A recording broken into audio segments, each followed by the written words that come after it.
Bismillahirrahmanirrahim. Assalamu alaikum dear students. My name is Aisha Salim. I hope you all are fine and doing well. Today we are going to discuss another topic of chapter number 9, that is about behavior and properties of echo and thunder sound. तो आज के lecture के अंदर हम जिन terms को discuss करने जा रहे हैं, that is echo and thunder sound. So our SLO is to relate the common phenomena, that is echo, hearing thunder after seeing lightning and the properties of sound. अपने आज के लेक्चर को हम इस SLO के अंडर कवर करेंगे. तो हम स्टार्ट करते हैं अपने लेसन को by revising the previous knowledge. तो यहाँ पर आपको कुछ एनिमल्स की पिक्चर्स नजर आ रही है. तो उनकी लाउडनेस की बुनियाद पर आप इन एनिमल्स को अरेंज करें और increasing order. So quickly pause your video for few seconds and complete this activity. Very good. So हमने देखा कि हमारे पास अगर हम इनको अरेंज करें तो हमारे पास सबसे ज़्यादा साउंड वेल की है, then lion, then domestic dog and then a monkey. इस तरह हमारे पास लाउडनेस रेंज करती है डिफरेंट एनिमल्स के अंदर. और नेक्स्ट अगर हम देखें तो हमारे पास अगर हम अपनी ह्यूमन साउंड की बात करें तो हमने अपने प्रीवियस लेक्चर में पढ़ा था कि हमारी ऑडिटरी रेंज है जो हमारे कानों के लिए सूटेबल है, दैट इज़ 120 डेसिबल्स. लेकिन अगर हम डिफरेंट एनिमल्स की बात करें तो जिस तरह हम वेल की बात करते हैं तो इसकी रेंज है 233 decibels, where as in case of lion it is 110 decibel, in case of dogs these are 100 decibels and in case of monkeys it is 90 decibel. तो आपने इस एक्टिविटी के जरिए ऑब्जर्व किया कि किस तरह हमारे पास डिफरेंट एनिमल्स की साउंड रेंजेस मुख्तलिफ हैं ह्यूमंस की निस्बत. हम मूव करते हैं अपने अगले लेक्चर की तरफ, आज के टॉपिक की तरफ जिसको हम डिस्कस करने जा रहे हैं. तो जल्दी से मुझे जवाब दीजिए कि हैव यू एवर शाउटेड और here your voice that come back, what do you think this happens? क्या आपने कभी अपनी आवाज़ को दोबारा खुद तक पहुंचते सुना है? अगर ऐसा है तो आखिर आपने ऐसा क्यों है? Very good.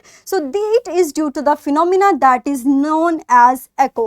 इसी को हम डिस्कस करेंगे अपने आज के लेक्चर के अंदर. So we can define this term as when a sound wave strikes the surface at a minimum distance of 17.2 meter, it bounces back as echo.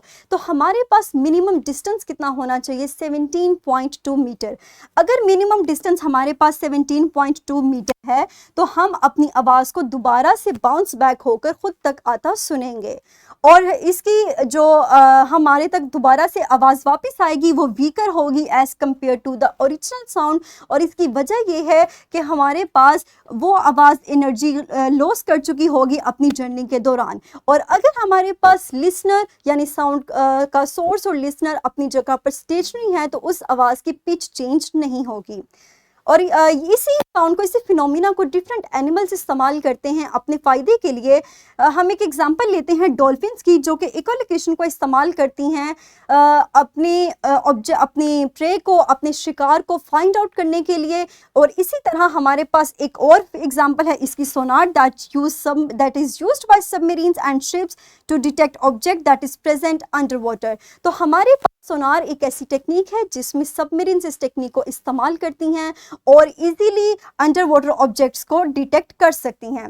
Next हम मूव करते हैं अल्ट्रासाउंड की तरफ. In with ultrasound medical imaging that uses sound echoes to visualize the internal organs. तो इस medical के field के अंदर भी हमारे पास एको इस्तेमाल होती है इंटरनल ऑर्गन्स को विजुअलाइज करने के लिए. नेक्स्ट हम मूव करते हैं थंडर साउंड की तरफ. Dear students, thunder sound is a very loud sound that often reaching around 120 decibels near the ground. तो हमारे पास इसकी रेंज कितनी है? 120 डेसिबल्स. आप अक्सर सुनते होंगे कि जब बिजली कड़कती है तो हमें सबसे पहले लाइट नज़र आती है, उसके बाद हम उसकी आवाज़ सुनते हैं. तो the reason to this is sound travel slower than light. इसीलिए आप लाइट पहले देखते हैं और आवाज़ बाद में सुनते हैं. नेक्स्ट हम मूव करते हैं अपनी एक एक्टिविटी की तरफ. हम जानते हैं कि साउंड डिफरेंट मीडियम्स में उसका ट्रैवल रेट डिफरेंट है and sound travels about 4 times faster through water than air and it travel fastest of all through solids. तो हमारे पास मैटर की जो 3 स्टेट्स हैं, सॉलिड, लिक्विड, गैस, उसमें साउंड के ट्रैवल का रेट डिफरेंट होता है. इसको हम समझ सकते हैं एक एक्टिविटी को परफॉर्म करके. You have to knock on the table with medium strength while your partner listens, then try the same knock again while they place their ear on the table. और इस एक्टिविटी को perform करने के बाद आप बताएंगे कि आपने दोनों सूरत हाल में क्या ऑब्जर्व किया. अपनी इस एक्टिविटी को परफॉर्म करने के बाद अपने ऑब्जर्वेशंस को शेयर कीजिएगा अपनी क्लास फेलोज के साथ और अपनी टीचर्स के साथ. नेक्स्ट हम मूव करते हैं हमारी असाइनमेंट की तरफ. The question is that is there a sound in space. You have to read more about sound that sound travels in solid, liquid and gases. Then create a poster that answers the above question. तो आप इस question को answer करने के लिए sound की study करेंगे कि how it travels in different states of matter like solid, liquid and gases, और इनके बारे में स्टडी करने के बाद आप इस दिए गए क्वेश्चन का आंसर देंगे. तो आप इस एक्टिविटी को और इस असाइनमेंट को सॉल्व करने के लिए लाइब्रेरी की हेल्प ले सकते हैं या आप इंटरनेट की भी हेल्प ले सकते हैं. नेक्स्ट हम मूव करते हैं अपनी वर्कशीट की तरफ. इसका लिंक आपको इसी वीडियो के डिस्क्रिप्शन में दिया गया है, तो जल्दी से उस लिंक पे क्लिक कीजिए, इस वर्कशीट को ओपन कीजिए और इसको सॉल्व कीजिए.